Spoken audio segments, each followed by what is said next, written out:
আসসালামু আলাইকুম প্রিয় দর্শক, আজকে আমি আপনাদের সামনে নিয়ে আসছি চিকেনের ঝাল ঝোল। আমি এখানে লবণ আর হলুদ দিয়ে রেখেছি। এখন চিকেনটা মাখিয়ে নিব।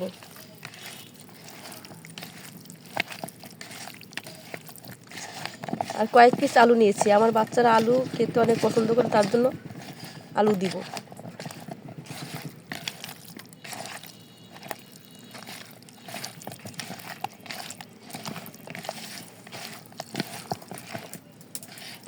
দশ মিনিটের জন্য রেখে দেব মাখিয়ে। আমি চুলায় কড়াই বসাই দিয়েছি, তেল ছেড়ে দিয়েছি 1 কাপের মতো। এখন দেব 2টো দারচিনি, 3টে এলাচ থেতো করে রেখেছিলাম, আর দিয়ে দেব 2টো তেজপাতা।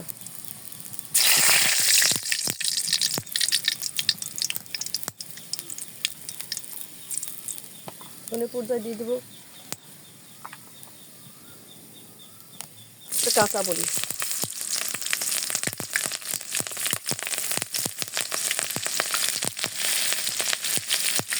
এখন দিয়ে দেবো এখানে পেঁয়াজ বাটা 2 টেবিল চামচ। এটা কালো যেটা দেখতেছেন এটা হলো রাঁধুনি পেস্ট করা, পেঁয়াজ পেস্ট করা, রসুন পেস্ট করা 1 টেবিল চামচ, আদা পেস্ট করা 1 টেবিল চামচ, আর জিরে পেস্ট করা 1.5 টেবিল চামচ। এগুলো সব মিক্সড করা আমি এখানে এগুলো দিয়ে দেবো। আর 1 চামচ দিয়ে দেবো হলুদ থাকি।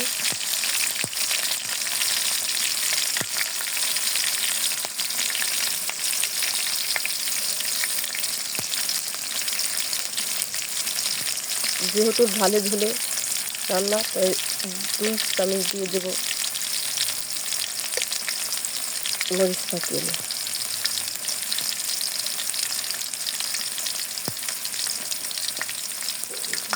হালকা একটু পানি দিব আমি মশলাটা কষানোর জন্য।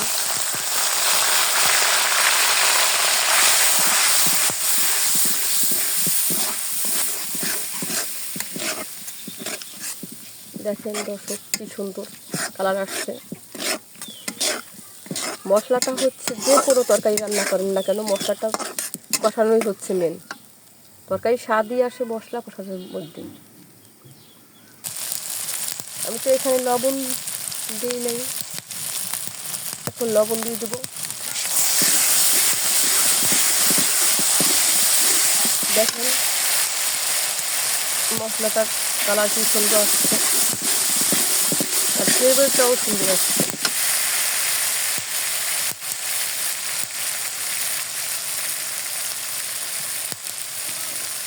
এখন আমি গোশ ঢেলে দিব।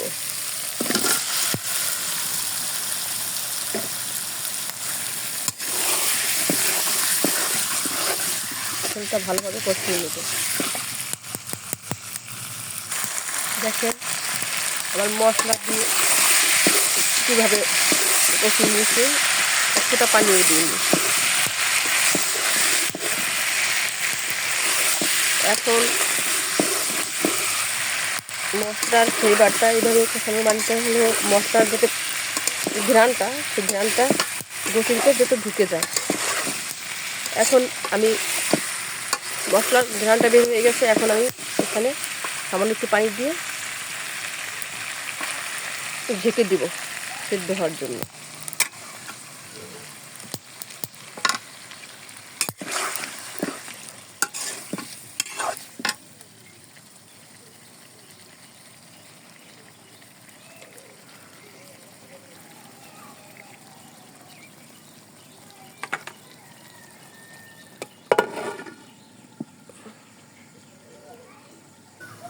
ঢাকনাটা উঠিয়ে আমি এখন নেড়ে দিব।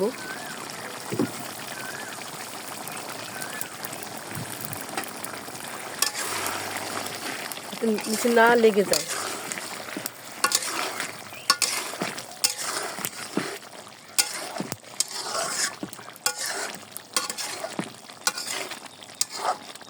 আবার 2 মিনিট ঢেকে দিব।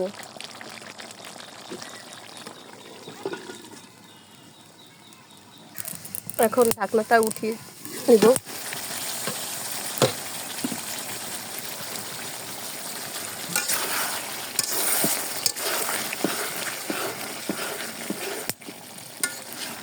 দেখুন দেখেন এই যে তেল ছেড়ে দিয়েছে, দেখা যাইতেছে।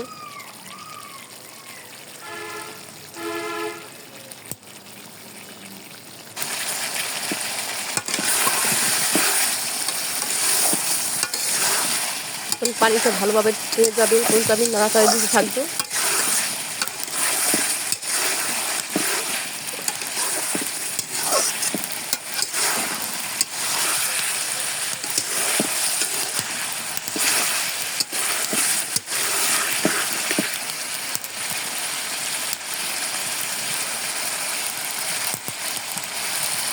দেখুন একটু তেল এসে পড়েছে, এখন আমি ঝোলের পানিটা দিয়ে দিব।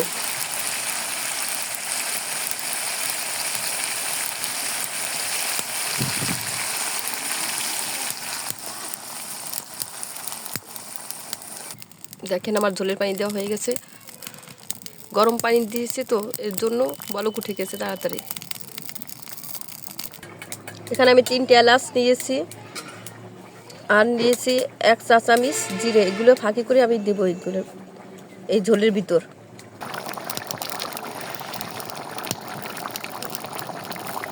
এই দেখেন তরকারি প্রায় আমার হয়ে আসছে।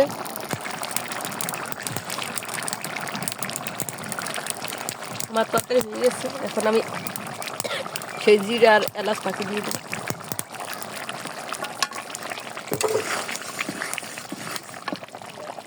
দেখেন আমার রান্না হয়ে গেছে ঝালে ঝুলে চিকেন।